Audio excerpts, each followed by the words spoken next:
예배야. 네, 아멘. 교제야, 예배야. 집에 가서 찬송 한 번씩 부르기. 아, 제가 다음 주 찬송은 내가 올려놓을게요. 모르는 거는 빛이 없어도 고정 찬송을 하나 할까요? 그렇지, 고정으로 하자. 고정. 다양하게 가져오세요. 다양하게 이렇게 우리 오늘 눈물로 이런 건 힘들어. 모르는 건 가져오지 마세요. 달려가 그게 이렇게 달려가 하니까 생각이 나는 거야.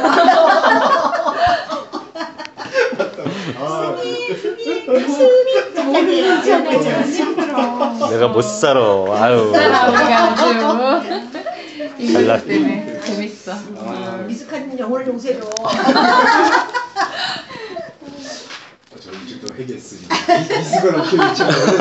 어떤 주석이 나 오늘 이렇게 문자로 예. 미수가 그러는 거야. 근데 킥킥 죄송 그렇게 일부러 써요. 시사님이요? 아니 나한테. 시사님이 그럼 또 미수가 죄송, 미수가 뭐지 죄송 킥킥이라 그래서.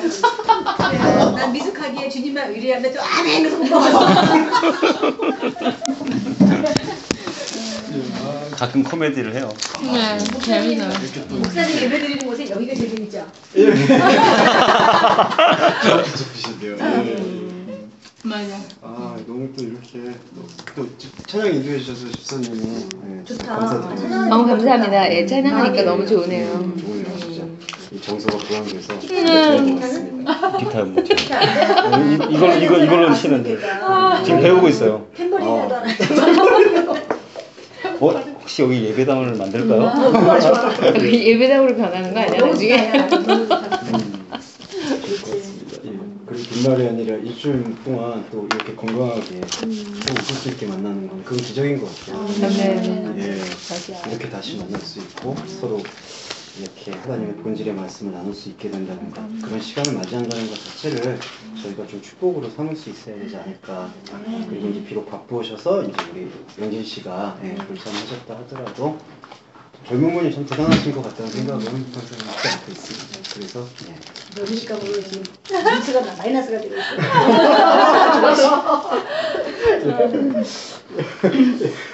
맞습니다. 그렇게 나누시고 또 오늘은 또 이렇게 또 저번에 나눈 것처럼 산상수훈의 가르침을 또 묵상을 좀 해보겠습니다. 저번에도 그냥 제가 엄살처럼 또 말씀을 드렸지만 이번 주도 또 그렇게 호락호락하지는 않은 것 같습니다. 내용들이. 그런데 이렇게 애기 병아리 유치반을 생각해서 목사님 쉽게 해주세요. 아유. 영진이가 어려워서 안 나왔대요. 시간이 가깝다고. 잠 못 주무세요 그러면. 목사님? 이거 딴 데서 하듯이 그분들은 이제 좀 들을 기가 있고 우리는 조금 이제. 아유 아니죠. 근데 권사님 뭐 맞아요. 저번 주에 다 나눠주신 게 근데 다 의미를 갖고 계셔서. 골방 하나밖에 생각도 안 나고 지금. 아닙니다.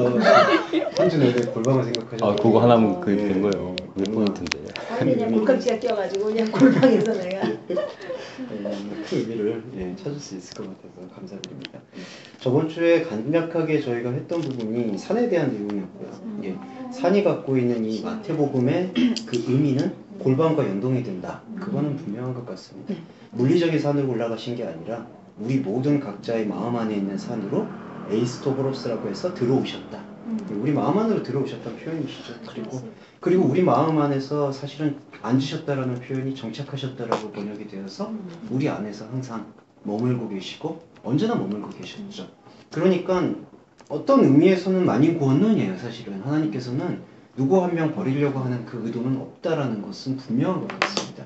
그렇지만 그것이 우리 안에서 마음이 열리지 않으므로, 그리고 또 하나는 이게 제일 안타까운 부분인데 구조적으로 우리 인간의 원죄적 역사가 하나님의 복음을 듣지 못하게 막음으로 가장 물리적으로는 뭐 중동 같은 나라들이라든지 그걸 하나님의 책임이라고 돌릴 수가 없는 게 그렇죠. 원죄라는 건 우리 모두가 느끼는 원죄가 있고 또 하나는 역사가 쌓여오면서 사람들의 자기 욕심과 전통과 그런 제도로 쌓아올리는 그게 너무 견고해지면은 지금 시대에서는 아예 복음이 무엇인지를 구별할 수조차 없게 되는 상태가 그게 좀 안타까운 것 같아요. 그래서 평생 복음을 접할 기회조차 느끼지 못하고 죽게 되는 영혼들도 많고, 그런 맥락에서 이제 진짜 실제적인 선교도 필요한 부분이고 그런 부분에서 복음이 증거되어야 될 필요성도 있다. 예, 그런 아픔도 여기 있는 것 같습니다.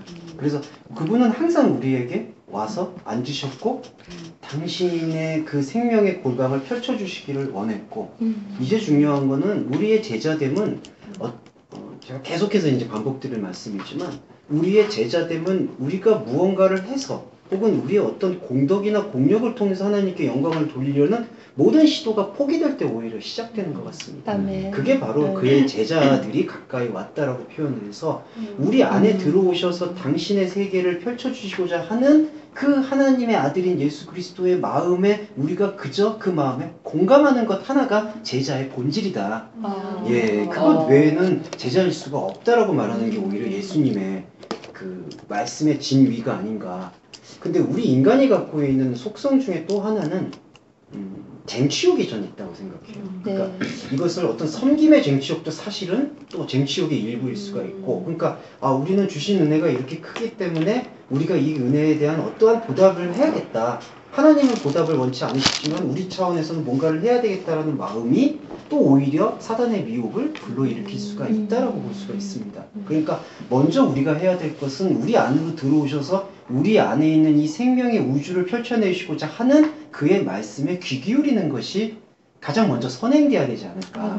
예, 그것이 선행이 되면은 우리의 교회 생활이라든지 아니면은 부부간의 관계, 아들과 그 자식과 부모와의 관계, 사회에서의 관계, 친구와의 관계들을 하나님의 이 선행되는 말씀의 본질 차원에서 새롭게 볼 수 있지 않을까. 예, 그렇게 될 경우에는 우리가 너무 사람의 관계나 우리가 갖고 있는 현실적인 문제에 대해서 너무나 크게 거기서 자기의 어떤 정체성을 다 헌납하지는 않게 되는 것 같아요. 왜냐하면 진짜 나의 모습은 골방에서 계신 하나님과의 교제에 있다는 사실에 주목을 할 때 외부에서 누가 봤을 때에도 객관적으로 막 힘들거나 고난적인 상황이 닥친다 하더라도 이것이 나의 진짜가 아니다. 이것이 나의 전부를 규정할 수 없다라는 마음에 뿌리가 새겨지기 때문에 그거는 그래서 말씀 묵상은 좀 제일 중요한 부분이 아닌가. 그 예배가 필요한 게 아닌가. 예수님도 아마 그거를 의도하셨다고 저는 확신하고 있습니다. 그리고 2절에서 이제 입을 열고 가르치시는데 이거의 가르치심의 신비 중에 하나가 미완료형을 띠고 있다. 예, 그러니까 그분의 말씀은 권사님의 그 유머러스함이 멈추지 아니하듯이 계속해서 중얼거리시는 거죠, 사실은. 예, 그러니까 예수님이 가장 수다쟁이라고도 말하실 수 있을 것 같아요. 그분의 말씀은 쉼이 없고 우리가 항상 들을 귀만 갖고 있다면은 우리가 자고 있을 때든지 언제든지 그분은 계속 우리한테 말을 건네주신다. 예, 그거는 정말 의심의 여지가 없는 것 같고 우리는 거기에 대해서 열어놓기만 하면 된다는 게 사실은 신구약에 갖고 있는 말씀의 전부라고. 항상 말씀하시고 우리에게 얘기하는데 말씀하신 하나님이신데 네. 내 생각으로 내가 원하는 거를 내가 내 생각으로 듣잖아요. 그렇죠. 그런 거를 사실 다 내려놓고 맞습니다. 진짜 주를 봐야 되는데 맞습니다. 그런 분별력을 자꾸 주님과 함께 밀착된 속에서 가져야 되는 것 같아요. 그래서 진짜 중요한 말씀하신 게 나는 말씀을 들으려고 하는데 아까 말씀드렸듯이 나의 진짜 내가 아닌 또 다른 나들, 사단과 결박되어 있는 나들이 그들이 듣고 싶어하는 음성으로 그런 음성으로 자기가 들으려고 하는 거죠. 그렇죠. 그러니까 들을 귀가 우리가 계속 무뎌지는 거고 진정한 영적 감각이 떨어지니까 자꾸 하나님이 나를 버리셨나? 아니면은 나의 고난은 왜 이럴까? 뭐 이런 것들에만 계속해서 말씀을 찾게 되고 기광이가 강원도 가면 바퀴가 빵끈하게 됐어요. 그런데 말이 없어 하나님이. 그렇죠. 예, 그런 자기 상황을 이제 내 하나처럼 얘기하고 내가 듣기 원하는 나의 잘못된 자아 속에서 거짓된 자아가 계속 그거를 요구하는 거야. 그 이자로 인해서 사실은 그것 때문에 다른 복음을 쫓게 되는 결과가 있는 거네요. 그게 그러니까 율법주의, 그렇죠. 행위구원 막 그런 식으로 신사도나 뭐 신비주의. 그러니까 교회가 스탠스를 잡아줘야 돼요, 사실은. 근데 비판하자면은 많은 교회가 자신들이 목사님들도 사실 마찬가지죠. 자신들이 추구하는 방향의 사업 방향이라고 저는 좀 부정적으로 표현을 하는데 자기가 추구하는 방향에 말씀을 맞춰버리고 그걸로 그냥 성도분들이 은혜 받기를 원하니까 현실적으로 효과는 있을 수가 있어요. 왜냐하면은 심리적으로도 계속 자기 다짐을 하고 이렇게 자기 노력을 하면은 어느 정도 다 성과는 나오니까. 근데 그 성과를 가지고 또 이것이 하나님의 축복이다, 하나님의 은혜였다. 또 그 다음에 나갔을 때 혹 성과가 안 나오게 되면 믿음이 부족하다, 헌금이 부족하다 이런 식으로 되풀이가 되는 거죠. 그러면 진짜 나와 하나님이 대화할 시간은 거의 없고 그냥 내가 듣고자 하는 생각들, 그게 이제 구약에서는 나 외에 다른 신을 섬기지 말라는 하나님의 말씀의 본질이다. 왜냐하면 우리는 계속 하나님이 아닌 다른 신, 내가 만들어내는 신이죠. 나의 다른 자아들이 이끌어내고 듣고 싶어하는 신. 예, 이런 부분들을 볼 수가 있습니다. 예. 그리고 참 죄송한 말인데 심리적으로도 참 안타까운 게 가정환경 속에서 너무나 그 포악하고 폭력적인 아버지 밑에서 자라는 여성들이 결혼하게 될 때 또 그와 비슷한 종류의 사람을 찾게 돼요. 그러니까 이거는 어떤 부분이냐면 자기가 원하는 걸 듣고자 하잖아요. 그럼 이건 좀 세밀하게 묵상해야 되는 게 자기가 원하는 걸 듣고자 하면 자기가 제일 싫어하는 걸 같이 끌고 오게 돼요. 예. 그러니까 나는 저렇게 좀 직설적인 표현으로 나는 돈 많은 사람하고 살고 싶어. 그렇게 되면 또 돈 많은 사람의 가장 반대되는 안 좋은 악성. 그걸 같이 끌고 올 수밖에 없어요. 그러니까 내가 제일 원하는 것, 내가 듣고 싶어하는 걸 들으려면 하면 할수록 오히려 그 좌절의 파이는 더 커진다는 거죠. 예. 그러니까 내가 무언가를 지켜서 하나님 앞에 영광을 돌리는 마음을 가지면 가질수록 사도 바울의 고백처럼 내 안에서 꿈틀거리고 있었던 그 죄책감이 또다시 자신을 사로잡는 것을 보고 오게 된다. 그런 표현들 때문에 가장 좋은 것, 자기가 가장 원하고 듣고 싶어하는 것들을 내려놓고 가장 순수한, 이 순수라는 건 어떤 행동적 순수가 아니라 가장 순수하고 정미한 복음을 보고자 하는 마음을 가질 때 그때 정미한 복음은 우리한테 그 음성을 들려주시는 것 같아요. 예. 그걸 들어는 것이 바로 말씀의 예배가 아닌가. 그리고 감히 말씀드리면 저희가 추구하는 이 예배는 거기에 나아가는 방향성에 있어서는 저는 의심의 여지가 없다라고 확신할 수가 있습니다. 예. 그래서 그들을 가르치셨다. 미완료형으로 계속해서 말씀하고 계시다. 예. 그러니까 말씀을 우리를 향해서 계속 열고 계시고 예, 쉼이 없다. 그래서 여기서 한 가지만 더 말씀을 드리자면은 사도 바울이 쉬지 말고 기도하라고 얘기를 하셨는데 그거는 우리 차원에서 얘기하는 것만이 아니라 하나님 차원에 있는 속성을 설명해 주는 의미이기도 합니다. 그러니까 쉬지 말고 기도하라는 것은 하나님을 향해서 우리의 마음을 열어놓으라는 표현이거든요. 그러니까 우리가 우리의 노력으로 쉬지 말고 기도하라는 것만이 사실은 본질적 의미가 아니라 우리를 향해서 언제나 시간을 넘어서서 우리에게 말을 건네시는 그분께 마음을 열어놓는 게 곧 우리한테는 쉬지 말고 기도하는 게 되는 거겠죠. 예. 그러니까 이런 의미들을 묵상하고 기도를 할 때와 이런 의미가 없이 그냥 쉬지 말고 기도하라를 우리 차원에서 하나님한테 무언가를 드려야 된다는 생각으로 기도하는 것과는 이 마음의 그 자리가 달라진다고 얘기할 수 있어요. 예. 그건 우리 얘기만 막 해고는 끝났더니 일어나잖아요. 예. 듣는 시간이 없이 그냥. 그런 부분이 있는 거야. 예. 그래서 이런 부분들을 조금 더 제 편에서 생각을 하게 될 때, 그래서 아까 강사님께도 제가 과도한 종교성에 대해서 말씀을 드렸던 거는 어떤 나의 현상적인 어떤 고통을 잊기 위해서 그 어떤 미봉책으로 그렇죠. 이거를 끌어당기는 거는 일시적 효과가 있겠지만은 우리의 본질적 효과는 오히려 줄어들 수도 있다. 그렇기 때문에 이것이 병행이 되려면은 본질적인 나의 참나를 깨어내고 그 안에서 안식하고자 하는 마음이 우리 안에서 공법의 하수같이 흐르게 될 때 우리가 가지고 있는 일상의 종교성, 신앙 행위들이 다 들고 일어날 수가 있는 것 같아요. 예, 그 부분은 명백히 말씀드릴 수 있을 것 같습니다. 예. 그래서 입을 여기고 가르치셨고 그 다음에 3절에서부터 10절까지는 그 팔복이라고 표현을 하고 있습니다. 근데 저는 항상 팔복이라고 말씀을 드린다면 제가 세봐요.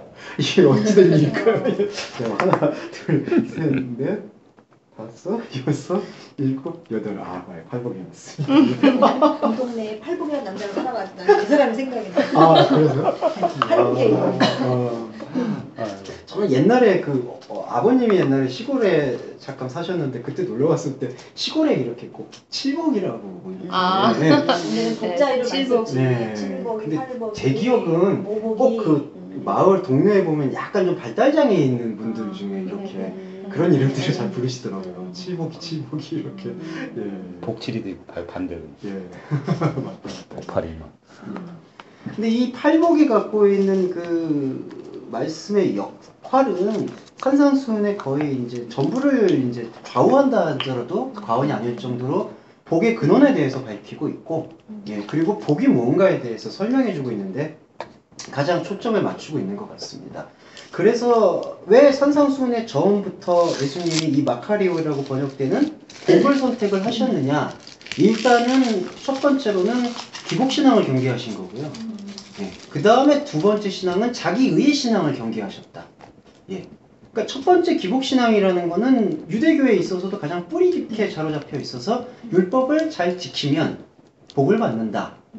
근데 이거는 기복신학적 요소도 아니에요. 뭐냐면은 유대교인들이 갖고 있는 기복신학적 요소 중에 하나는 뭐냐면은 내가 유대인이라는 사실. 그러니까 내가 유대교인의 피가 흐른다는 사실을 믿고 있는 거죠. 그게 사실은 되게 기복신학적 요소입니다.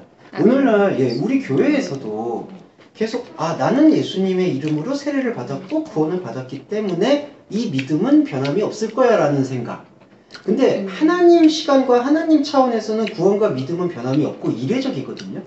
근데 우리의 삶 속에서는 그거를 계속 지향해 나가야 될 의무가 있는 거예요. 그러니까 그게 변해야 되냐 말아야 된다는 어떤 그런 불안과 두려움에 헌신하는 그런 지향성이 아니라 나에게 주셨던 이 이례적인 하나님 시간에서의 거룩한 은혜인 구원과 믿음을 우리가 사는 시간 동안 계속해서 밟아나간다라는 그 생각. 예. 그러니까 이거 인식은 좀 다릅니다. 왜냐하면은 이 구원을 또 행위구원론으로 얘기하는 분들은 구원을 이루라는 그 말씀이 두렵고 떨림으로 구원을 이루라고 나왔는데 그래서 행위구원을 그러니까 일단 그 구원파적인 구원은 여기서 잠깐 나중에 말씀드리고 행위구원이라는 거는 우리가 예수의 이름으로 구원은 받았는데 우리가 우리 안에서 죄를 짓게 되면은 성령을 회방하는 게 되고 이게 많아지면은 구원을 못 받을 수도 있다. 이렇게 말하는 지금 교회론도 있거든요. 그래서 행위로의 구원도 필요하다. 이렇게 얘기하는데 그때 그런 주류로 얘기하시는 분들이 얘기하는 행위의 구원은 이때는 신율법주의라고 얘기할 수 있습니다. 그러니까 우리가 예수의 이름으로 구원은 받았는데 예수님께서 주셨던 이 율법을 철저하게 그러니까 이전의 유대인보다 더 이렇게 또 생각하는 게 아까 두 번째 말씀드렸던 그 기복신학적 믿음을 벗어나서 또 우리한테 다가왔던 이 행위구원론적인 차원이죠. 요걸 민감하지만 좀 말씀드리면은 이 사회복음이라고 표현을 했어요. 민중신학이나 이제 해방신학이라고 표현하고 있는 그 사회 참여를 얘기하고 있는 구원에서는 그게 저런 성격이에요? 이런 성격을 갖고 있습니다. 그러니까 우리가 구원을 받았다라고 얘기하지만은 그 구원은 값싼 구원이다. 그러니까 예수님의 이름으로 구원받은 거는 중요한 게 아니다. 사실은 이웃을 사랑해야 되기 때문에 이웃을 사랑하는 것은 지금 우리 현실에서 고통받고 있는 이웃을 도와주는 것이다. 이게 바로 행위구원을 얘기하고 있고 좀 민감한 얘기지만은 최근에 세월호 사태 같은 게 일어났을 때 이제 기독교인들이 왜 분노하지 않느냐, 왜 참여하지 않느냐 이렇게 얘기하게 될 때 이런 이야기들을 지금 하고 있거든요. 근데 우리가 아까도 말씀드렸듯이 이런 문제들에게 휘말리는 게 사실은 복음의 본질이 아니라 복음의 본질이라는 것은 행위의 구원이라는 것은 사실은 아까 두렵고 떨림으로 구원을 이룬다. 이 부분은 어떤 부분이냐면 우리가 이렇게 사회적인 어떤 함이나 사회적인 입장에 참여한다든지 내 안에 있는 어떤 그 윤리적이고 보편적인 공분을 예수님의 공분이라고 동일시하는 그런 생각들을 사실은 내려놓고 정밀하게 우리한테 말씀하시는 말씀의 몸이 되는 차원의 복음이 우리를 압도하는 것 그걸 발견하고 그 발견하는 시간으로 우리 시간을 드리는 것 그게 이제 저번에 말씀드렸던 아벨의 제사가 되는 거고 아브라함이 멜기세덱한테 드렸던 11조가 되는 거죠. 근데 이게 가장 중요한 게 이걸 얘기하게 되면은 모든 분들이 당혹스러워하세요. 그게 뭐냐? 아니 뭐 내가 그냥 노출되는 게 이게 무슨 의미가 있느냐? 근데 예수님이 지금 그 말씀을 하고 계시는 거예요. 그게 의미다. 왜냐하면 구약에 말하고 있는 율법의 모든 것은 하나님 사랑과 이웃 사랑에 매달려 있고 집중되어 있는데 하나님을 사랑한다는 것은 십계명 중에 제1계명에 들려 있습니다. 나 외에 다른 신을 섬기지 말라는 것. 그거를 본질적으로 풀어보면은 나와의 관계를 맺는 것. 왜냐하면은 하나님과의 관계를 맺어서 하나님이 불러주시는 참 나를 찾게 되면은 다른 나들에 대한 생각들이 그대로 무너지게 되는 거죠. 그리고 다른 나라는 구별력이 생기는 거예요. 저거는 내가 아니다. 그거는 사도 바울이 말한 것처럼 저 남편은 죄송해요. 저 남편은 내 남편이 아니다. 전 남편이었다라는 인식이 생기는 거죠. 그러면 더 이상 좀 계속 남편이 있을 때 진짜 자기의 남편이라고 생각하게 되면은 밉거나 싫거나 그래도 뭔가 챙기게 되고 함께하게 되잖아요. 근데 진짜 내 남편이 아니라는 우리가 물리적으로 그 자각이 생기면은 더 이상 저 사람에게 뭔가 관계를 맺을 필요성이 못 느끼는 거죠. 이것도 복음도 마찬가지입니다. 진짜 하나님이 나를 불러주시는 진짜 하나님과 진리인 하나님과 만나게 됐을 때에는 지금 말하고 있는 지금 다른 하나님들, 다른 복음으로 잉태되고 있는 다른 현상들에게 필요성을 못 느끼게 되는 거예요. 예. 그래서 말씀드리면 이게 순환적인 건데 이러한 생명의 구원, 그러니까 행함과 믿음이 같이 있는 이 구원의 생명을 취하고 그걸 느끼는 사람들이 다시 우리가 갖고 있는 관계 속에서 권사님께서 지금 갖고 있는 사회 소셜 포지션이라든지 그 사회적 관계 속에서 갖게 될 때에 이 윤리를 자기 안에서 있는 자기 양심의 기준으로 컨트롤할 수가 있게 되는 거죠. 그러니까 이 구분이 상당히 좀 필요합니다. 예. 맞아요. 예. 그래서 이 양심의 기준이라는 거는 다 우리가 갖고 있는 사회가 요구하는 상식적인 게 있잖아요. 그런 것들을 통해서 얘기하게 되지 이거를 지키거나 이걸 한다는 게 어떤 그리스도인, 뭐 믿는 자의 행위라든지 이렇게 얘기하게 될 때, 예, 이 기준이 압도하게 될 때는 이런 하나님에 대한 생명관계가 숨 쉴 틈이 없어지는 것 같아요. 그래서 저번 주에도 말씀을 드렸지만 예수님이 어떤 면에서는 되게 정치적으로 보이면서도 또 어떤 면으로는 전혀 무관심하고 예, 이런 모습들을 우리가 잘 이해해야 될 것 같아요. 그러니까 지금에 보면 그 행위를 자꾸 겉으로 드러나는 예, 사람과의 그렇죠. 관계에서 찾기 때문에 그렇죠. 예. 그것이 마치 행함의 본질인지 알고 있어요. 예. 대부분 그래서 이런 걸 얘기를 하면 심하게 반발을 하거든요. 예, 그렇죠. 그래서 행함이 없는 믿음은 죽었다라고 얘기해서 그러니까 뭐 보면 이제 더 심하게 얘기하면 당신 믿음은 그거는 약간 그냥 좀 표현이 죄송한데 이제 제가 좀 진보적인 교회하고 얘기를 나눌 때 그런 비판을 들었던 게 그러니까 당신 얘기는 그냥 엘리티즘이다. 그러니까 말 어렵게 하는 사람들끼리 모여서 탁상공론하는 거다. 유의다, 언어의 예, 유의다, 언어 유의. 유의다라는 말을 많이 들었었고 저도 한때는 그런 생각도 가졌었는데 근데 아니에요. 저는 의심의 여지가 없는 거예요. 근데 네. 우리가 실제로 구원받고 나서 네. 모태 신앙이었던 사람들은 저거에 그 아까 얘기한 신율법주의 그거에 다 이렇게 말씀이 없기 때문에 빠져요. 네. 네, 아, 한순간 빠지죠, 당연히. 네. 불편하고 싶고 예. 예수님이 율법의 완성이라고 했으니까 예. 그러니까 그러면 우리가 율법조차 못 지키는 건 예. 말이 안 되지 예, 않냐. 좀 그런 어떤 동력을 네, 이렇게 그런 예, 동력을 예, 얻거든요. 예. 네, 그래가지고 예. 저는 복음을 정확하게 들었음에도 불구하고 네. 시간이 오래 가니까 예. 이게 다시 예. 그런 사회적인 어떤 문제로 예. 관심을 기울여야지 예. 이게 우리가 실질적인 거야 이런 그렇죠. 생각이 굉장히 강해지더라고요. 그게 정확한 지적이신 것 같아요. 네. 그게 저는 또 표적주의 하나가 되는 게 아닌가. 네, 그러니까 네, 딱 이렇게 지금 눈앞에 네. 보이지 않느냐? 네. 이걸 통해서 또 하나님을 찾아가야 된다라는 네. 방법론들이 왜냐하면 네. 행위라고 얘기했을 때 우리가 교회 안에서 드려지는 어떤 제의적인 행위가 아닌 건 다 알아요. 네. 신앙생활을 오래 하다 보면 네, 그렇죠. 처음에는 남이 말해줘서 네. 그래 아니야 이러지만 시간이 오래 가면 이건 진짜 아닌 것 같다 알거든요. 네. 그러는데 어떤 그 관점을 사회로 네. 돌리면은 예. 할 일도 너무 많고 예. 광범위하기 때문에 예. 그걸 미처 다 이렇게 예. 깨달을 틈이 없는 거죠. 예. 이런 부분들이 이제 우리한테 와닿고 음. 그다음에 이제 좀 우리가 전체적인 교회의 흐름도 보면서 이 교회 흐름은 교회 비판은 우리가 어떤 악의를 갖는 게 아니라 본질에 대한 부분을 찾기 위해서 말씀을 네네. 드리는 이런 부분에서 이 사회구원이나 이런 것들을 되게 세련되게 처리하신 분이 오카는 목사님이세요. 이제 이건 좀 우리가 이제 조금 들어가 보겠습니다. 예. 제자 훈련이 갖고 있는 목표가 뭐냐면 아까 권사님이 말씀하신 것과 정확한 모토예요.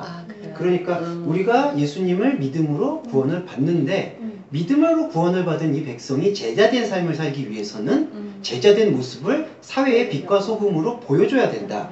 그래서 오카는 목사님이 말씀하신 제자 훈련의 목적이 바로 이제 이 행위 구원을 말씀하시는 걸로 얘기할 수가 있습니다. 그러다 보니까 이 행위 구원이 이제 약간 좀 표현이 죄송한데 약간 사회적 지위가 높으신 분들이나 이제 이 사회 오피니언 리더라고 생각하시는 분들에게는 강한 윤리 의식에 이제 촉구로 딱 들려오는 거죠.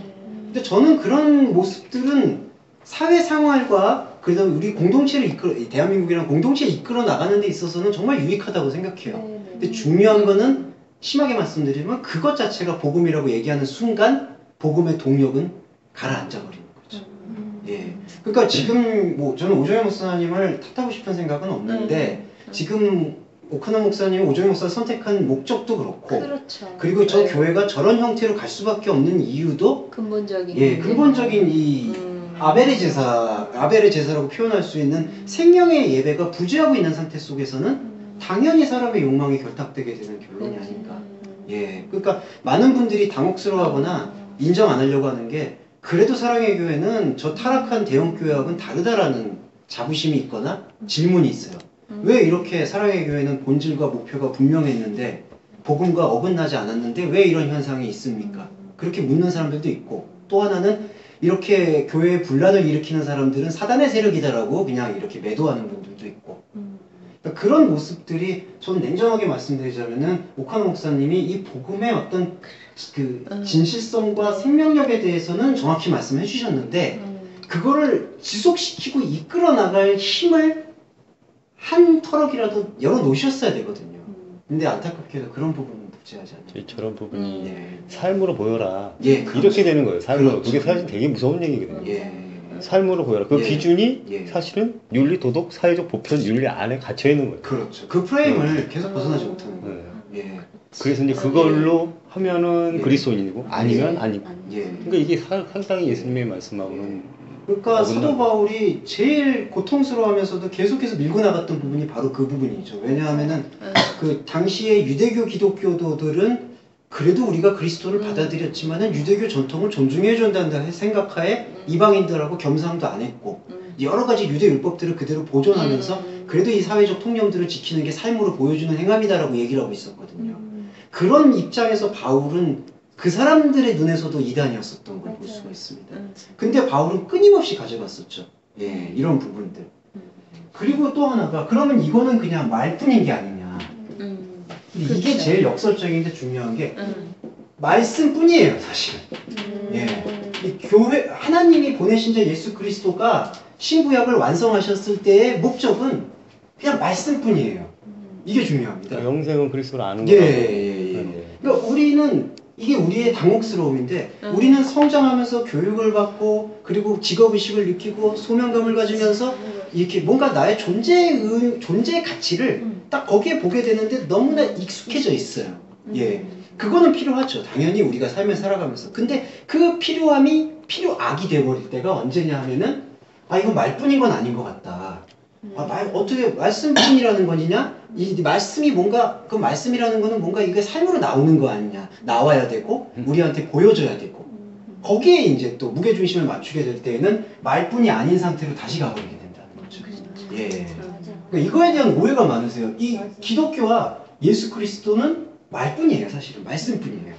여기서부터 신비의 지평이 뭐냐면 하나님이 우리한테 말씀을 건네주시잖아요.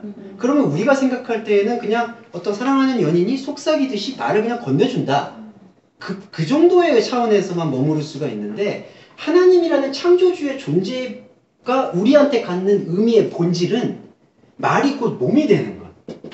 예. 그러니까 우리한테 새로운 물질. 천지를 창조하셨으니까. 네, 맞습니다. 이게 바로 새 예루살렘이라고 표현될 수 있는 하나님이 우리한테 말을 건네주시고 그 말을 들은 것 자체가 우리한테 몸이 된다는 거죠. 기적이죠. 예. 그러니까 이거는 보지 않고 믿을 수밖에 없는 믿음이죠. 이게 보이는 게 아니니까 우리가 지금 잡히는 그런 상황이 아니다 보니까 이런 거에 대해서 간과하게 되는 거죠, 사실은. 그러다 보니까 어떤 분들은 다 그래요. 이 성경 나 다 안다. 다 알 수 있어요. 그냥 표면으로. 그러면 성경에 가르친 대로 해야 될 것이냐 아니냐. 여기서 함정이 있는 겁니다. 가르친 대로 한다는 거는 이미 성경을 도구로 생각한다는 얘기예요. 예, 뭔가를 예수님이 명령을 했으니까 이걸 이렇게 하는 것. 그렇게 되다 보니까 이제 우리가 가지고 있는 사회의 양심이나 상식을 가지고 복음을 생각을 하게 되는 거죠. 예수님은 이런 생각으로 말씀하셨을 거야. 근데 그렇게 생각을 갖고 있는 그런 우리의 전제를 내려놓고 말씀을 보았을 때에는 오직 이 말씀의 몸이 우리 안에서 생명을 일으키는 것. 그 다음에 예수님이 여기에 대해서 결정적으로 말씀하신 게 내 살과 피를 먹어라. 그리고 영생은 유일하신 참 하나님과 그의 보내신 자를 아는 것이다. 이것 두 개. 그러니까 살과 피를 먹는다는 것은 곧 보내신 자인 예수 그리스도의 말씀을 듣고 아는 것. 여기 하나에 있습니다. 예. 이게 교회의 본질이 되고 이런 본질인 생명을 나누는 분들이 또 모이는 교회가 이제 건물로서의 교회가 되는 것이고 모임으로서의 교회가 되는 것이고 그렇게 얘기할 수가 있는 것 같아요. 근데 저거 자체로는 사람들이 성이 안 차거든요. 보여주지도 않고 사회 인정도 안 받고 예, 그렇죠. 그래서 이걸로 우리가 세상을 어떻게 변화시키냐 이거죠. 그렇죠. 근데 사실은 세상을 변화시키라고 예수님이 말씀하신 게 아니거든요. 세상에서 나오라 그랬지. 근데 자꾸 우리는 우리의 어떤 행위들로 세상을 변화시키고 세상을 아름답게 만들려고 하는 거야. 이게 참 대단한 모순인 거죠. 그렇죠. 왜냐면 우린 세상에서 태어난 사람들이 그러니까 지금 이 땅에 살고 있으니까 세상에 속한 자들이었기 때문에 그게 나쁘다는 게 아니라 아들의 나라가 사실은 너무 이렇게 익숙하지 않고 불편한 거죠. 그래서 우리가 좀 추구하는 부분에 있어서 이 예수님의 본의의 목적들을 너무 놓치고 있는 부분이 많은 것 같아서 이 부분은 저희가 계속 유념할 필요가 있는 것 같습니다.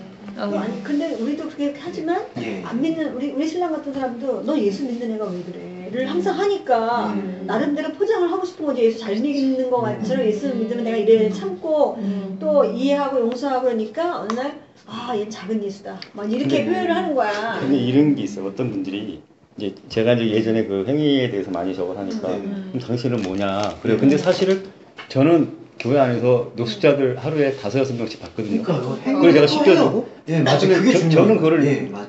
내색을 안 해요. 그분들 밥 차려주고 이게 중요해요. 그냥 가만히 있어도 들어오기에 그냥 하는 건데 자꾸 이제 그런 게 수면으로 떠오르면 마치 그리스도인 거죠. 이게 중요한 그런 부분에서 제가 너무 싫은 거예요.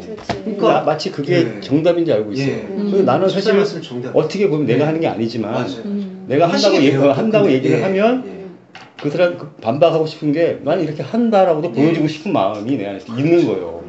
그러니까 내가 아예 행위 자체를 부정하는 무슨 행위 저런 자가 아니거든요, 사실. 내 안에 예수님이 있으니까.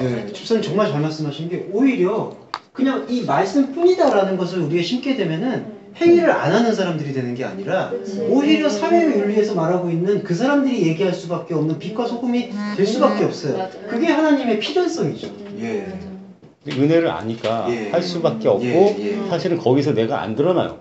성령께서 하시는 일을 자연스럽게 그렇게 재편이 되는 거죠. 그러니까 누구한테 밝히지 않아도 되고 그냥 스스로 거기서 그냥 주님으로 충분하니까. 그러니까 이게 말씀이 체화된 존재의 가장 궁극적인 목적이고요. 감정의 영역도 마찬가지입니다. 내가 그러니까 이 믿음의 단계는 이런 부분이 있는데 하나님께서는 처음부터 우리의 이 감정을 배제하고 믿음을 주시는 경우가 한 번도 없습니다. 다 보면은 먼저 열병 앉은 환자를 고치시고 중풍병자를 고치시고 그 다음에 자기 심층 안으로 들어오기를 원하셨거든요. 제자들에게도 마찬가지고. 그렇기 때문에 우리는 제일 처음 믿음을 갖게 되는 시작점은 우리의 혼적인 감성을 통해서 감정, 또 남성분들은 이성을 통해서 이제 시작을 하게 되죠. 이거 없이 배제된다는 거는 거짓말이에요. 이건 그냥 내 몸을 거부하겠다라는 그냥 인정을 안 하는 거죠. 그러니까 아까 권사님도 이제 처음 믿음을 가시는 시작이 그 어떤 우리가 보이는 어떤 이 현상들 속에서의 그 아름다움이 그 권사님 몸 안에 그렇죠. 그 세포로 들어오잖아요. 이게 바로 감정적 시작을 이렇게 할 수가 있습니다. 그래서 우리는 말씀의 차원 안으로 들어와서 이 하나님께서 보여주신 예수 그리스도를 보여주신 심층이라고 좀 표현하고 싶은데 우리의 가장 존재의 근거에 있는 심층을 보여주세요. 말씀을 통해서. 그러면 우리는 이 심층을 보고 어디 무슨 천상계의 천사처럼 떠나가느냐? 그게 아니라 이 심층을 품고 다시 여기로 돌아오는 거죠.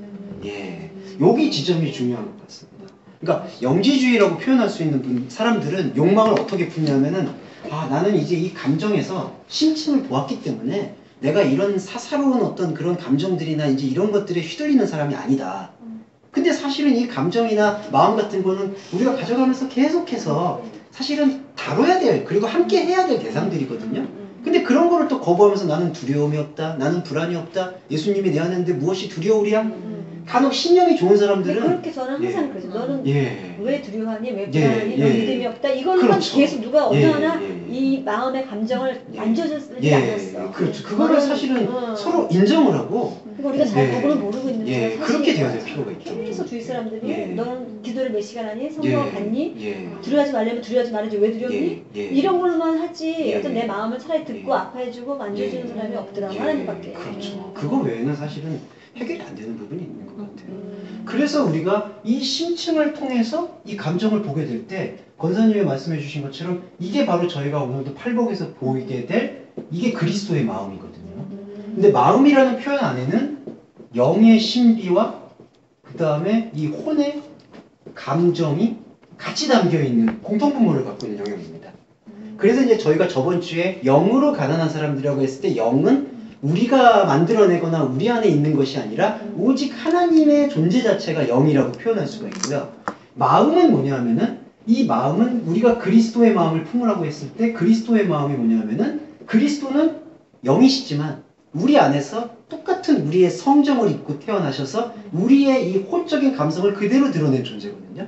그래서 이 마음은 영의 신비와 몸의 감성을 함께 갖고 있다. 그래서 이 로고스의 심층, 말씀 예배를 통해서 우리가 이 심층을 맛보게 되면은 이 마음이 우리 안으로 들어와요. 그러면 이 마음은 이전에 우리를 사로잡고 있었던 마음과는 패러다임 자체가 다릅니다. 차원 자체가 다르다고 얘기할 수 있어요. 그래서 이 마음의 눈으로 봤을 때 여기 지금 이 유한한 지금 우리가 살고 있는 이 시간 속에서의 감정이 비록 예전의 마음과 두려움이나 불안이나 제가 부정적인 것만 좀 말씀드려서 그렇지만은 네, 그런 두려움이나 불안이 똑같을 수도 있어요. 그럴 수도 있지만은 우리가 확증할 수 있는 건 이 심층에서부터 이제는 꺼내어져 나온 마음이라는 거죠. 이게 사마리아 여인한테 너에 대해서 생수의 강이 태어날 것이다. 흘러나리라는 표현은 사실 원전에는 없고요. 강이 너의 전제 자체가 될 거다. 예, 그 강의 근원이 된다는 표현으로 번역하는 게 더 정확합니다. 그러니까 이 과정을 통해서 우리는 이 과정을 보게 되는 거죠. 근데 때로는 이 감정, 이 로고스의 심층을 통해서 어루만져진 마음으로 봤다고 해서 외부에 있는 사람, 이걸 좀 도식적으로 표현하면 세상에 있는 사람이 봤을 때는 변화가 없는 것처럼 보일 수가 있어요. 왜냐하면은 세상이라는 눈에서는 표적적으로 확 눈에 띄어진 변화를 요구하거든요. 야, 저 사람은 변했어. 저 사람은 새 사람이 됐어. 아, 저러면 나도 한번 교회를 가고 싶어. 근데 그런 거는 사실은 크게 그렇게 우리가 구애받을 이유가 없다고 생각해요. 그 기준은 언제라도 변할 수가 있습니다. 예. 예. 그러니까 누구의 어떤 판단에 휘말리는 것이 아니라 오직 내 안에서 이 심층을 열어주시는 주님의 말씀에 귀 기울일 때 그 말씀이 우리의 몸을, 영의 몸을 만들면서 지금 우리가 살아가고 있는 우리의 혼적인 감정들을 새로운 차원으로 이끌어 주시는 거죠. 예, 그러면서 조금 더 말씀을 드리면은 그러면 이 감정이 그러면 예전에 있었던 고통과 똑같으냐? 그렇지가 않습니다. 이게 이제 점진적 지향이 달라지죠. 이걸 저는 점진적 치유라고 얘기를 하는데 어떤 부분이냐면은 사람의 이 그리스도인한테 갖고 있는 이 욕망은 내가 옛사람이 그리스도의 말씀을 받아들이면 완전히 지금 난 변해야 된다라는 그런 높은 기준을 가지고 이제 사람이 노력하기 시작하거든요. 근데 지금 그러한 관계가 우리의 이 심층에 대한 이해가 선행하게 되면은 그런 관계가 성립되지 않는다라는 거를 깨우치게 되잖아요. 깨우치게 되면은 먼저 내가 가지고 있는 여기서부터 시작해요. 만약에 지금 나의 감정의 기복이 이 정도다. 그러면 내가 여기 이 정도다. 나가 지금 요 정도의 감정 기복을 갖고 있다. 그러면 내가 이 상태에서는 요 정도는 좋아질 수 있겠구나라는 자기 안에서의 조금씩 확장을 일으킬 수가 있다는 것이죠. 그러니까 완전한 변화라는 그 욕망을 버릴 때 우리 안에서는 계속 점진적 치유가 일어나요. 예. 그러면서 자기 자신한테 갖고 있는 그 아킬레스건들이 조금씩 감각이 무뎌지면서 세상과 육에 대한 감각은 무뎌지고 영에 대한 감각이 우리 안에서 살아나게 되는 것을 느끼게 되고요. 그게 어느 순간 저는 과정이라고 좀 표현하는 게 적절할지 모르겠지만 이런 말씀의 심층이 우리 안에서 계속해서 선순환하게 된다 그랬을 때 어느 순간에 가속이 붙듯이 이제 이 점진적인 치유가 완전히 확장이 되고 있는 걸 느끼게 되는 거죠. 우리 자신도 모르게. 그러면은 사실은 아까 집사님도 말씀하셨듯이 사회적으로 봉사를 한다든지 누가 봤을 때는 남들이 봤을 때 세상적 기준보다도 그리고 그걸 통해서 예수님께 영광을 돌리겠다라고 말하는 율법주의적 사고방식보다도 오히려 더 다른 지점에 의미를 가질 수가 있다. 이 부분은 저희가 좀 묵상할 필요가 있는 것 같습니다.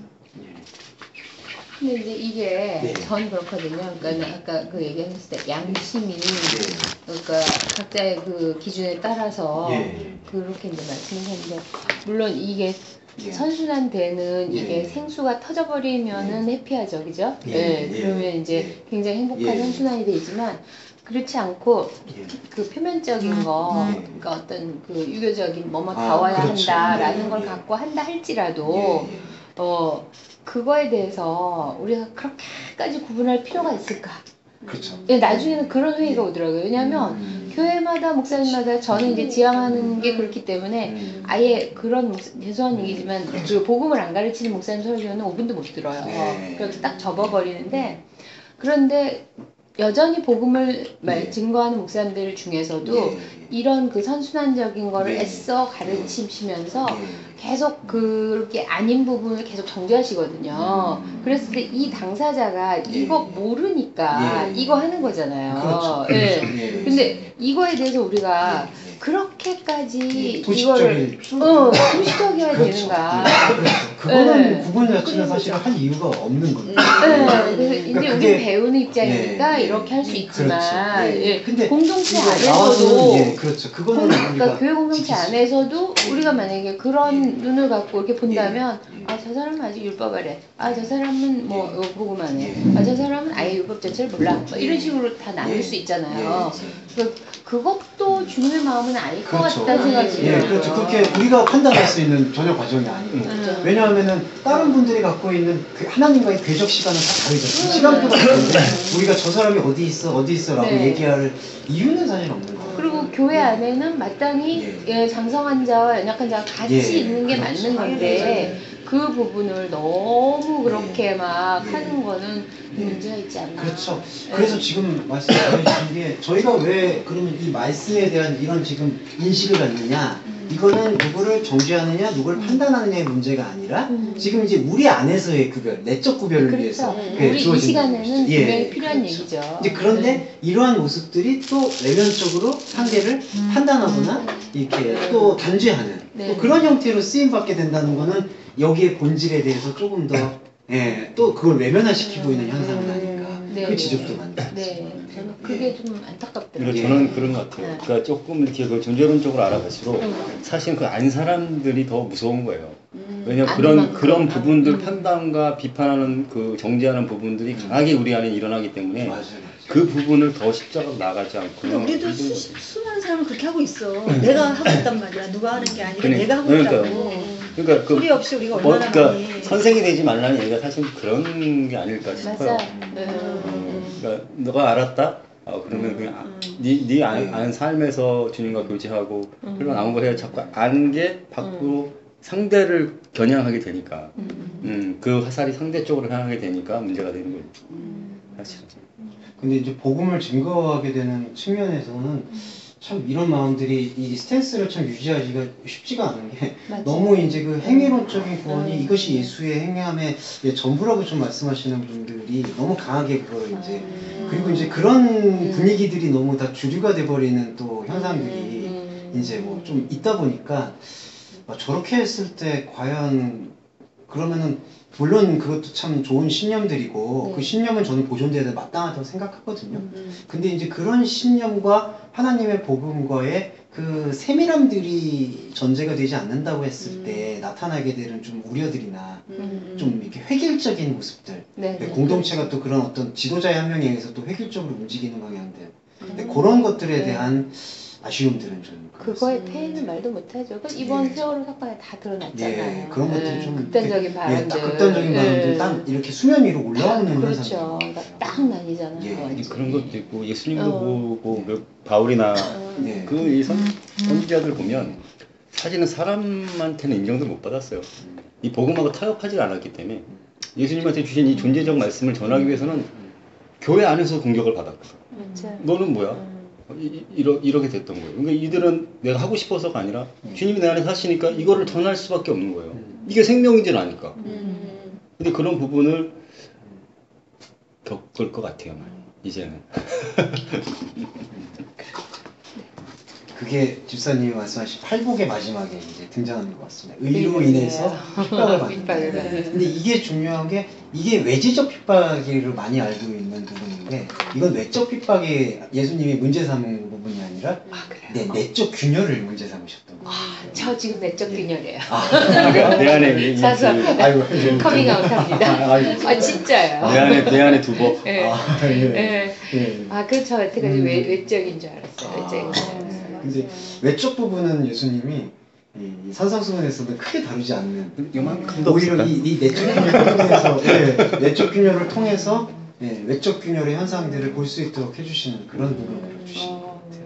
그래서 의로 인해서 핍박을 받았을 때 외적 균열만을 핍박의 전부라고 보게 되면은 그 의인 컴플렉스에 좀 빠지는 것 같아요. 그렇죠. 예, 왜냐하면은 이 외부적으로, 그러니까 이런 건 좀 나이브한 표현인데 외부적으로 좀 싫은 소리가 나오는 거는 싫은 소리가 나온 이유가 있는 거거든요, 사실. 맞아요. 근데 그게 이제 내가 말씀을 전했기 때문에 핍박을 받는 거다라고 얘기하는 또 그런 부류들이 조금 계셔서. 예. 제가 그런 부류가 될 뻔했어요. 근데 사실 그런 이제 십자가 측면 우리가 잘못 알고 있는 게 그냥 이렇게 내 안에 병이나 네. 이제 상대 그 뭐 속색이는 남편 뭐 말 안 듣는 아들 뭐 그 자녀들 아니면 이제 외부적 상황 환경을 우리 십자가로 알고 있었고요. 사실 저도. 근데 그거는 세상 사람들 다 받는 거니까. 그런 것도 되게 조금 그래서 저는 아까 우리의 지금 감정 속에서 사실은 이 힘들고 어려운 부분들은 저는 어느 정도 극복이 되거나 승화가 되어야 될 필요성이 있다고 생각하거든요. 이제 그런 부분들을 우리가 이 하나님의 말씀의 생명을 나눌 때 어떻게 받아들이고 적용하는 게 필요할 것이냐라고 얘기했을 때는 이제 감히 이제 제가 산상수훈을 보고 있는 요 논지에서 말씀을 드리자면 아까 말씀드렸던 점진적인 치유가 필요하지 않을까. 그러니까 나의 한계가, 그러니까 한계라고 얘기를 했을 때 이 한계는 사실은 나의 지금의 이 현실에서의 한계일 뿐이지 하나님이 규정 지으신 한계는 아니라고 저는 생각해요. 그러니까 나는 지금 여기 한계가 있는데 여기까지는 좋아질 수 있을 것이다. 내가 여기까지는 할 수 있겠다. 그런 것들을 자기 자신 안에서 계속 대화를 하면서 그러면서 조금씩 그런 내 치유에 스스로 근데 한정된 걸 바꿀 수가 없는 거야, 이 생각을. 나는 이건 안 되는 건 안 되는 거야. 근데 하나님 하실 것이다를 자꾸 이제 신장적으로 해보는 거지. 나는 안 돼도 하나님이 하실 거야. 그런데 되지는 않고 있는 거. 생각은 계속 여기서 더 나빠지고 더 악화가 되고 있는데, 그러니까 내가 나를 먼저 신뢰하고 내가 나를 먼저 사랑을 하는 부분이 안 되고 있는 거더라고, 결국은. 그러니까 그 부분을 이게 내 하나님이 되는데 그렇죠. 속이 안 되고 있는 거야. 나를 신뢰하지 못하면은 근데 이제는 믿으실 필요가 있는 게 권사님이 느끼는 내가 지금 하나님과 만나는 진짜 나이거든요. 그러니까 이 나를 신뢰하는 게, 그리고 나를 긍정하는 게 곧 하나님이 들어오시면 긍정하는 거니까 나는 이렇게 안 되지만 하나님이 이렇게 하실 거야 라는 것보다는 지금 나는 하나님과 함께 하고 있어. 가고 있어. 함께 가고 있다라는 그 생각을 통해서 그냥 조금씩, 아주 조금씩 이제 생각을 뭐 의도적으로 조금씩 긍정적으로 가지신다든지 확장을 조금씩 하는 것. 그 다음에 외부 상황을 너무 크게 나의 큰 문제라고 생각하지 않으시는 것. 뭐 이제 관계의 문제에 있어서라든지 아니면 사람의 관계, 아니면 내 상황의 내 몸의 상태, 그런 것들을 조금씩 긍정하면서 또 의술이 필요하거나 의학이 필요하다면 또 적극적으로 거기에서 도움을 요청할 수 있고, 그렇게 가다 보면은 우리 부분 안에 있는 이 생명의 파이는 점점 커지더라고요. 복음의 역할은 바로 그 부분인 것 같습니다. 그래서 그런 거를 저희가 같이, 그래서 이제 그런 문제들이나 그런 부분들을 또 나눌 수 있다면은 또 교회에 또 그런 교회의 또 치유의 방향 중에 하나가 되지 않겠는가. 본애를 목사님. 이런 존재론적 얘기를 나누잖아요. 그러면 되게 싫어하고 욕을 먹거든요. 그거는 핍박으로 보면 안 되는 거예요? 막 딴지 걸고. 핍박으로 보고 싶은 강력한 욕망이 있어. 그렇죠. 근데 이 10절에서 말하는 핍박은 아니 그거는 아니에요. 여기는 아닌데. 이제 감정의 충돌이나 너무 기본적인 또 예의, 그러니까 서로 예의를 하려면 생각이 다르면 생각의 다름에 대해서 예의를 갖고 얘기를 해야 되잖아요. 근데 너무 또 상대 쪽에서 그냥 감정적으로 들어보려고 하지도 않고 원색적으로 비난하게 되면은 핍박이라고 표현을 하면. 아니 여기 보면 바울 같은 경우도 아니 그 매맞음과 그렇죠. 그건 실제니까. 유대인들은 당했던 그것까지 내적으로 볼 수는 없는 거예요. 그렇죠, 그건 외적이죠. 그 복음을 순수히 들고 나가서 전했을 때 같은 하나님을 믿고 있는 그 유대인들한테 사실은 당한 거니까. 그렇죠. 근데 거기서 좀 분별이 필요한데 거기서 자꾸 내 의가 돼버리지 않는 부분을 그것도 또 하나님이 엄청 고생하고 있어 지금. 맞아요. 저 알게 모르게 지금 내외적으로 페이스북. 이제 갖고 있는 이런 얘기를 하면 거기서 막 공격을 하는 거야. 네가 뭐라 하냐, 네가 그러냐, 진짜 그렇다면 이거냐. 왜냐면 우리는 이게 기술해진 복음을 갖고 있는데 엉뚱한 얘기를 하니까 거기에 대한 반박을 하니까 이제 같은 페이스 친구들이 떨어지는 거야. 그런 주의를 아닌 사람들 막 떨어지면서 말을 공격하고 막 이러는 거지. 바울이 다음에 한번 메시지 전문들을 공개를 얘기했잖아요. 공개를 안 해서 그런데 하루에도 많이 있습니다. 근데 제가 이제는 이제 지혜롭게 하셔서 예전에는 막 반박하고 같이 막 옳으니 그러니 했는데 소용이 없더라고요. 그게 왜냐면 오히려 그냥 사단 좋은 일 시켜주는 것 같아서 그럼 그렇게 그냥 알고 나가십시오. 사실은 이런 생각들을 갖게 되면은 그분들이 갖고 있는 생각이나 소신들도 나중에 한 열매가 돼가지고 그렇죠. 같이 갈 수가 있는 부분인데 좀 그런 부분이 좀 안타까워요. 항상 우리가 믿고 있는 바가 정답이라고 생각하는 게 제일 옳은 것 같아요. 너무 자기 우리가 갖고 있는 어릴 때부터 그러니까 가르치는 분이 중요한 것 같아. 누구한테 잘 배웠느냐가 이토록 복음을 전혀 모르고 복음인 건 줄 알잖아, 사실은. 그러니까 우리가 그렇게 만들어진 우리가 그렇게 가다 보니까 이게 아닌 부분에서 자꾸 충돌이 나는 거야. 이렇게 배워서 이게 맞아 하다가도 어느 날 또 여기 와 있다 편해가지고 그러니까 그렇게 악순환들이 사실 되면서 처음부터 우리가 이런 거를 잘 배웠다면은 배운 대로 가는 거잖아, 사실은. 그거를 진짜 그 묵시에서 완성된 것 중에 하나로 보면 하나님의 그 섭리 안에 이제 그 끌고 가시는 뭐 그걸 보면 되는데 그 앞에서는 사실 힘들거든요. 우리 이 육신이 있기 때문에. 그래서 이제 그러면 또 그냥 거기서 어떨 때는 좌측으로 빠지고 또 어떨 때 교만으로 넘어가고. 그러면 이게 반복이 되는 것 같아요. 근데 이제 거기서 또 좀 자유해지면. 근데 정말 우리가 볼 때 목사님들도 정말 이건 아니다 하는 것도 전하는 분들이 많잖아요. 근데 이제 거기서 정말 우리는 그러면 우리가 예배를 드리러 가는 거, 하나님께 예배를 드리러 가는 건데 일단 말씀을 전하니까 아 저건 아니야 이렇게 하는 생각들 많이 들잖아요. 그런 부분에 대해서는 저는 그냥 친구랑 이제 가끔 그런 얘기하면 예배 왔으니까 그냥 예배하면서 하나님 만나는 그걸로 가자 이런 걸로 가는데 그렇죠. 저는 그게 그냥 그래야 돼. 뭐 엉뚱한 얘기를 해도 그렇죠. 목사님이 이제 우리가 그러니까 뭐 권사님이 느끼시거나 묵상하신 것과 다른 말씀을 하시게 된다 하더라도 그게 저는 그렇게 생각해요. 예배 참여가 끝나는 것은 그 예배라고 하는 그 시간을 권사님이 하나님한테 드리는 시간이 되는 거니까 그 목사님이 가장 정확한 말씀을 전해주시면 좋겠지만 설령 그렇지 않으실 때가 있다 하더라도 그 시간 자체가 권사님과의 하나님과의 관계성이고 목사님은 그 관계를 직전하시는 분이니까 저도 옛날에 내가 너무 갈급해서 갔는데 전혀 딴 얘기하고 그러면 계속 뭐야 막 이랬는데 어느 하나님의 감동이 너는 지금 예배를 드리러 하니 네가 하나님이냐? 그런 마음에 감동을 주셔서 그때부터는 딱 내려놓고 난 예배를 드리러 왔지. 그러니까 그 목사님이 어쩌던 말든 나는 내가 주님과 이 안에서 예배를 드린다. 이걸로 갔어. 우리가 저기가 잘 알고 내 마음을 아시니까 그 마음을 받으시는 분이니까 내 중심을 받으시는 분이니까 그리고 본래 예배도 이 초대교회라고 우리 초대교회 돌아가자는 얘기 많이 하는데 본래 초대교회는 다 그런 정신이었던 것 같습니다. 그냥 거기서는 목사라는 표현이 쓰이지 않았지만은 이제 말씀이 이런 거라고 단순히 소개를 했던 것이고 나머지 참여하셨던 분들이 다 안에서 곱씹고 묵상하고 그렇게 해서 자기 몸으로 만들어 갔었던 것이고 목회자 사회에서는 가장 경계해야 될 거는 이제 전 목사님들 사이에서는 그 부분 같아요. 자기가 뭔가를 좀 표현이 죄송하지만 자기가 양한테 뭔가를 먹인다라는 생각은 목사님들 사회에서는 그걸 버리셔야 되는 생각.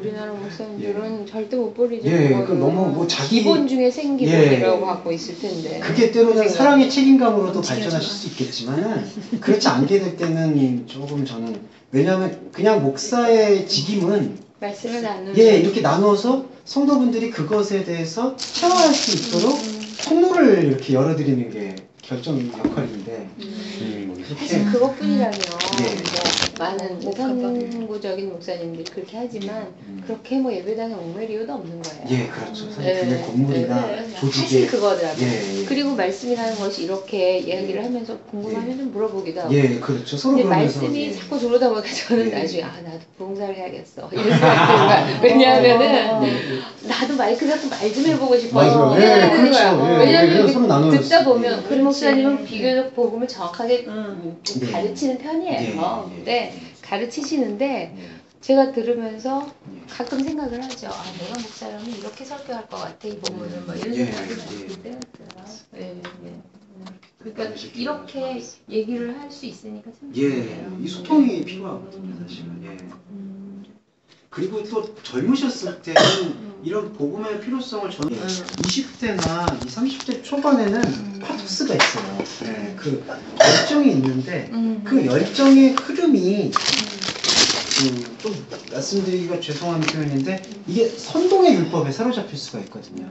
예, 이때 어떤 열정이 우리가 가지고 있는 왜냐하면 20, 30대가 피지컬한 물리적인 몸으로도 가장 이제 활동적으로 움직일 수 있는 나이고 그때 이성 활동도 가장 왕성할 때이기 때문에 그때 파토스가 역사를 하는데 이때 파토스가 선동의 율법에 포박이 돼버릴 때 또 다른 그리고 그때 굳어버리면은 이제 이게 또 40, 50대 그다음에 60대 이렇게 그냥 굳어버리는 부분인 것 같아요.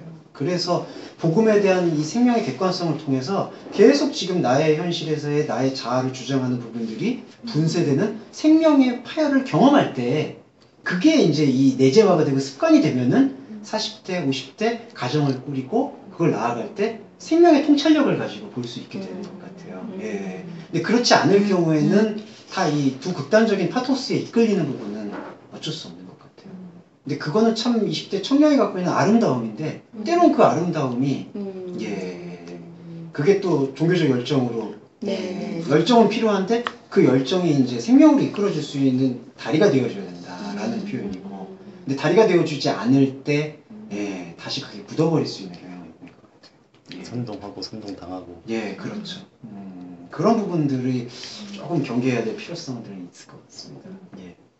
그러면서 한번 이제 저희가 그 영으로 가난한 사람들은 저번 주에 저희가 나눴었고 그 팔복에서 현재 시제가 사용되고 있는 거는 첫 번째 복하고 두 번째 복에 이렇게 첫 번째 복하고 마지막 복에 이렇게 나와 있습니다. 첫 번째 복에 영으로 가난한 사람들이 복이 있느니 하늘들의 나라가 영으로 가난한 사람들의 것이다.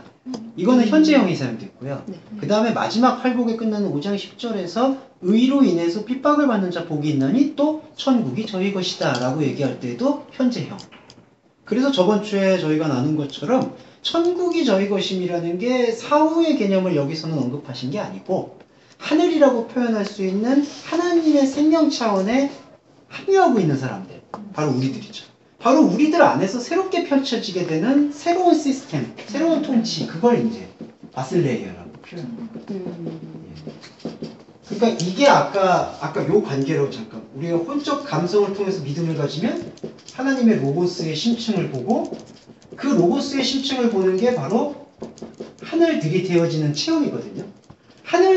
이 하늘이 되어진 체험을 가지고 다시 여기로 돌아왔을 때 지금 우리의 마음은 누가 압도하느냐? 예전의 내가 아니라 하나님과 연합된 내가 압도하게 된다. 그거를 바로 하늘들이 갖고 있는 통치의 나라, 바실레이아라고 표현하고 있습니다.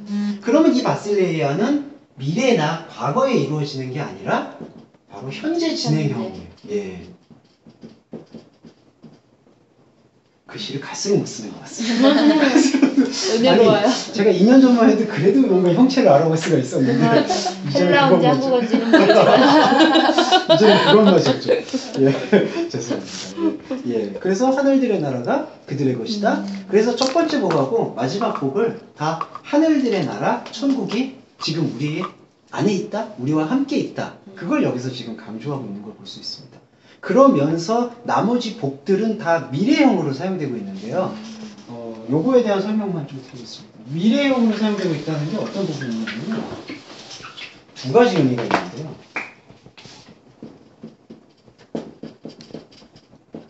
하나님의 미래, 그다음에 나의 미래.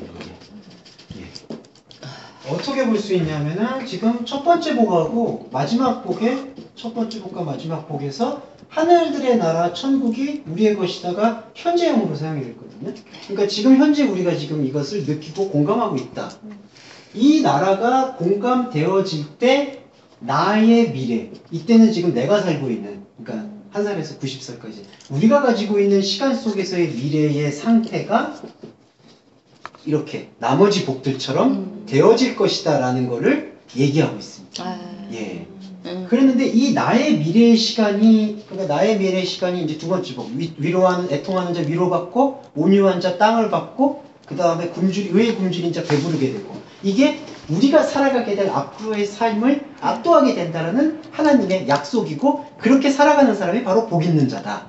이렇게 표현을 하는데, 이러한 미래의 나의 상태가 복의 상태가 될 수 있으려면은 여기서부터 중요한 게 하나님의 미래가 나라 안으로 들어와야 돼요.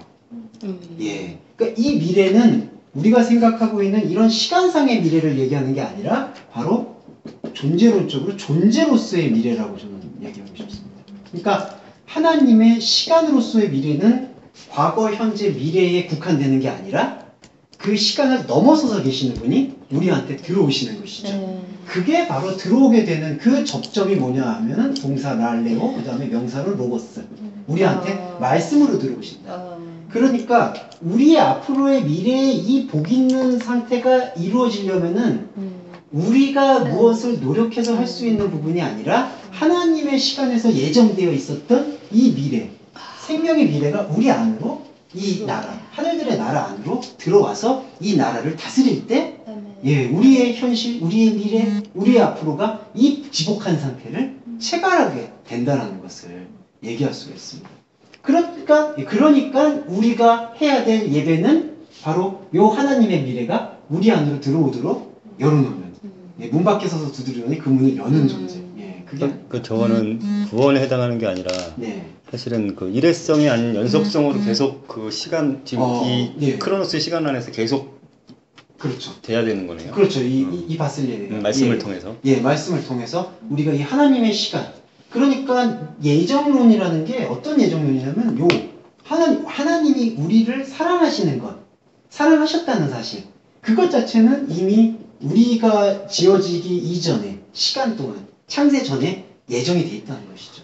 근데 이 예정되어 있는 시간이 우리 안으로 펼쳐지지 않으면은 우리의 미래는 하나님의 시간과는 전혀 상관없는 미래를 살게 되는 것이고, 그게 곧 게헨나, 지옥이라고 표현하는 것 같습니다. 그게 지옥이, 저는 사후의 지옥만도 문제이겠지만 지금 현실에서의 지옥의 체험도 참 고통스럽다고 봐요. 내가 지금 벗어나지 못하고 있는 상태에 대한 고통. 맞습니다. 저게 사실은 율법에 묶여 있는 상태. 그렇죠. 그거에 매여 있고. 내가 꼭 무엇을 해야만 살아있는 것 같고, 내가 무엇을 해야만 믿음이 있는 것 같고. 그러면 결국 그 크리스찬으로서 해야 할 한 가지 일은 그냥 말씀을 묵상하는 거라고 봐도 되나요? 그렇죠, 사실은.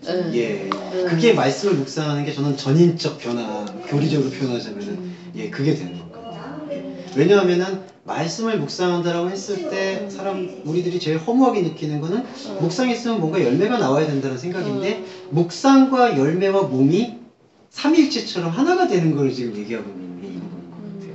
그러니까 아까 권사님도 우리가 윤리적이나 양심도 자연스럽게 들어온다라는 말씀이 여기서 접목이 되는 게, 우리가 이 말씀을 묵상한다는 게 아무것도 안 하고 묵상한다라고 이렇게 도식적으로 생각되는 게 아니라, 결국 우리가 말씀의 깊은 심층을 느끼면 느낄수록 우리의 행위나 우리의 모든 삶의 반경들이 이제 그런데 이제 내 속에서 나오는 그 생수가 나를 압도하기 전에는 우리가 그리스도도 육신대로 알는 그 시점이 있잖아요. 그렇죠. 그리스도도 육체대로 우리가 알기 때문에 어떤 우리는 말씀을 묵상하고 알았다라고 행하는데 결국은 자기의 어떤 걸 가지고 하기 때문에 거기서 나오는 열매들이 있단 말이에요. 그렇죠. 그래서 바울은 아마 그걸 죄가 나를 사로잡아 와서 그렇게 표현했던 것 같은데, 그렇게 됐을 때 우리 절망하거든요.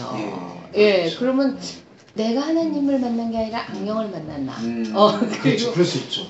그런 혼돈이 있지 않나요? 근데 그게 저는 다 사도 바울도 표현했듯이 그 자각의 과정이라고. 그러니까 제가 그 말씀을 하기 위한 거예요. 그러니까 자각의 과정이. 그 자각의 과정이 이제 계속 저는 제가 볼 때는 그러니까 이 온전한 복음을 듣는 것도 중요하지만 이게 복음의 전 과정에는 반드시 그런 통과 자각이 그때 행위들에서 우리가 봤을 때는 하나님과 동떨어졌다고 생각한다 할지라도 그런 행위들이 모두 하나님 안으로 소급되는 체험을 할 수 있게 되는 게 아닌가. 그러니까 그 과정은 분명히 저는 긍정돼야 되지 않을까. 그렇게 보고 있습니다. 김인수 강도사님 그 말씀에 잠깐 그런 게 있는데, 우리는 우리 측에서 하나님과 관계가 멀어졌다고 생각을 하는데 우리 행위가 어떠함으로 해서 하나님과 관계가 멀어질 수가 없다는 거죠. 왜냐면 그분이 이미 자각하고 있기 때문에. 근데 우리가 좀 잘못하면 하나님과 관계가 소원해졌나? 하나님과 관계가 되지 않는 건가? 하나님 안 계신 건가? 하나님이 나를 안 붙들고 계신 건가?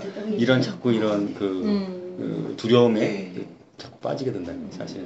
그게 어떻게 보면 종교성이에요, 종교성. 예, 종교성의 좀 일종이고. 그러니까 그 종교성 자체가 사도 바울은 한글 번역으로 몽학선생이라고 표현을 했듯이 그 종교성이 아까 혼적 감성의 일환인 것 같아요. 그러니까 혼적인 감성이라고 표현할 수 있는 우리의 어떤 그런 종교성이나 공동체성이나 뭔가 해야 된다는 행위가 재료로서 주어지지 않았다라면은 복음의 순수도 볼 수가 없었겠죠. 근데 이제 문제는 이제 그렇던 행하고 있는 과정이 어떤 자신의 어떤 절대적 신념이 돼버리는 것에 대해서 우리가 복음을 전하는 입장에서는 계속해서 질문을 던져줄 필요가 있다라는 것이고, 그런 질문이 던져져서 성찰이 되면은 그런 과정들이 그러니까 조금 늦게 시작한 분들이 있을 수 있고 조금 이제 앞서 나가는 분들이 있을 수 있고, 근데 하나님 안에서는 이게 다 사실은 구별이 없는 거죠. 그렇죠. 예, 그 상태를 구현해 나가는 게 중요한 것 같습니다. 예. 예, 그리고 저희가 조금 늦게 시작했기 때문에 오늘 귀찮으시면 한 10분만 더 해서 예, 할애를 좀 해주시면 감사하겠습니다. 그래서 이 현재형이 갖고 있는 이 나라가 우리 안에서 나의 미래를 압도할 수 있으려면은 진짜 미래적 존재, 하나님의 시간의 미래인 하나님의 이 미래의 그 지복함이 들어와야 되는 것이고, 이게 들어올 수 있는 접점의 통로는 바로 로고스다, 말씀이다. 이 말씀에 대한 들음이 우리 안에서 내면의 접점을 일으키고 내면의 발화를 일으킬 때 이 나의 미래가 이제 하나님한테 쓰여질 수가 있다는 것이죠. 예. 이게 11조입니다. 그러니까 우리가 그 다른 11조에 대해서 언급을 하게 되는데 여기가 제일 중요한 11조라고 할 수가 있어요. 상징적으로도 그렇고 영적으로도 그렇고. 예. 그래서 이런 관점을 가지고 들어왔을 때 요 첫 번째 복에서부터 연결돼서 두 번째 복 들어가는 게 바로 애통하는 사람들이 복이 있나니 위로를 받게 된다. 예. 근데 여기서 보면은 이 애통한다라는 게 바로 우리 관점에서 시작할 수 있는 가장 첫 번째 단점인 것 같아요. 예. 가장 이 혼적인 감성에서부터 시작할 수 있는 가장 밑바닥. 그러니까 우리의 가장 그 끓고 있는 고통의 감정이죠, 사실은. 예. 그러니까 어떻게 보면 아이러니한 게 이 고통의 본질인데 이게 페둔테스라는 게 애통한다라는 게. 근데 이 애통하는 사람이 복이 있다라는 것을 어떻게 이해할 수 있을 것이냐. 첫 번째는 나의 고통을 통해서 나의 결핍을 잊게 되는 거예요. 예.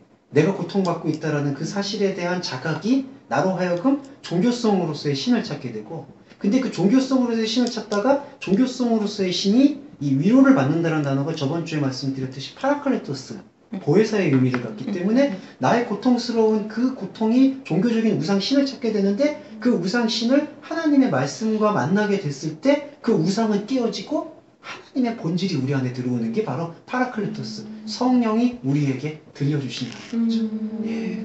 그래서 이 고통의 본질이 하나님의 생명 가운데로 승화되는 선순환이 곧 복이다라고 말씀하신 것 같습니다. 예.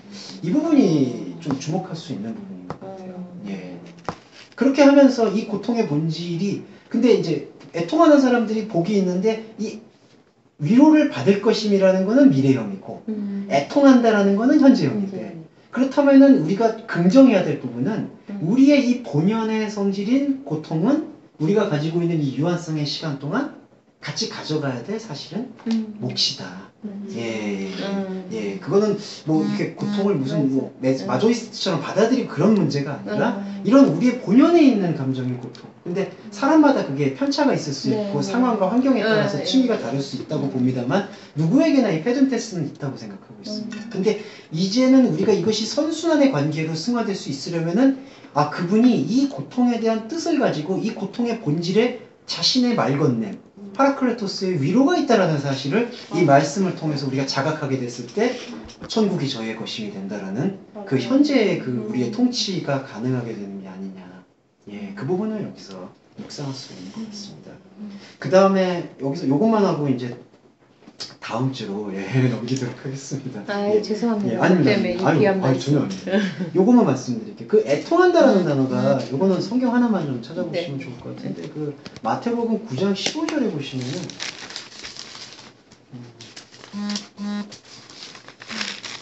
요게 한글 번역으로 제가 잠시 말씀드리겠습니다. 그 예수께서 저에게 이르시되, 그러니까 우리 요한의 제자들과 바리새인은 금식하는데 왜 당신의 제자들은 금식 안 합니까? 그랬는데 예수님 대답이 혼인집 손님들이, 근데 이건 번역을 다시 하면요, 신부방의 아들들이 신랑과 함께 있을 동안에는 슬퍼할 수 없고 신랑이 빼앗긴다라고 번역이 됐는데 신랑이 그들 안에 들어올 날이 이르리니 그때에는 금식할 것이다. 예. 그래서 이 의미는 그 신랑과 함께 있을 동안에는 슬퍼하는 게 아니라 기뻐한다. 그렇게 해석이 되는 경향이 많은데 네. 이거는 페든테스하고 그 이 슬퍼한다는 단어가 지금 마태복음 2번째 복에서 나오고 있는 애통이라는 단어랑 동일 단어를 사용하고 있습니다. 헬라어로. 예. 근데 슬퍼한다는 단어하고 금식한다라는 단어하고 예수님은 똑같이 보셨어요. 예. 그러니까 예수님이 생각하는 금식은 이렇게 밥을 우리가 육체적으로 밥을 안 먹는 금식을 말씀하신 게 아니라 애통하는 상태가 곧 금식이다. 근데 애통을 하려면은 어떤 상태가 애통이냐고 표현을 하셨냐면은 이 신부방의 아들들이 우리들로 상징이 되는데 우리들이 신랑과 함께 있다라고 했을 때 이때 함께 있다라는 거는 긍정적 표현이 아니라 이 내적으로 하나가 되지 아니하고 그냥 곁에 이렇게 앉아 있는 상태. 예. 완전 다른 예. 반대적인 해석이네요. 그러니까 약간 좀 아쉬운 건 이런 번역은 이제 조금 반대로 생각해서 아마 그러니까 함께 있을 때는 슬퍼하는 게 아니라 기뻐하고 나중에 떠나갔을 때 십자가 달리셨을 때 슬퍼하는 거다. 그렇게 생각하면은 또 금식이 이런 어떤 행위로서의 금식으로 또 이제 번역이 해석이 될 수가 있죠. 그게 아니라 여기서는 신랑과 단지 옆에 있는 것. 이거는 이제 피상적으로 알고 있는 예수가 될 수 있고 피상적으로 이해하는 종교가 될 수 있어요. 예. 그러니까 이때는 슬퍼할 능력이 없다라고 직역 번역되는 거예요. 그러니까 애통하는 것 자체가 아니라는 거죠. 그러면 애통은 어떻게 일어나느냐? 여기서는 한글 번역은 이제 그거를 십자가 사건을 염두에 두고 신랑을 빼앗길 날이라고 표현하는데 그 빼앗긴다라는 표현은 이게 지금 아파르데라는 표현이 돼서 옮겨진다. 예. 옮겨진다라는 건 어떤 의미냐 하면은 외적인 대상이 내적으로. 예. 그걸 나중에 또 풀어드리겠는데 여기서는 직접적으로 결과를 말씀드리면 이 신랑이라고 표현되고 있는 하나님의 백성이 하나님의 본질이 밖에서 나의 안으로 옮겨지는 날이 온다. 그날이 이제 생명을 발견하는 날이죠. 하나님의 시간이 우리 시간 안으로 들어오는 날. 그때에는 금식을 한다. 그러니까 예수님이 그 당시에 세례 요한의 제자들도 따져서 왜 당신한테 세례를 준 세례 요한의 우리 제자들도 금식을 하는데 당신의 제자들은 뭐라고 금식을 안 하는 겁니다 라고 했을 때 예수님은 금식의 본질을 풀어주셨다는 얘기를 볼 수가 있습니다. 그래서 우리가 해야 되는 금식과 애통은 사실은 동일하게 좀 볼 수가 있는데 그러면 우리는 무엇을 지향하느냐? 그분이 나의 밖에서 나의 안으로 들어오도록 계속해서 이 말씀에 귀 기울이는 자세, 예, 귀 기울이는 입장 그런 부분을 여기서 말하는 것이죠. 그 자체가 또 금식이 되는 거예요. 예. 그래서 애통하는 자가 복이 있나니 위로를 받는다라는 것은 이렇게 느낄 수가 있고요.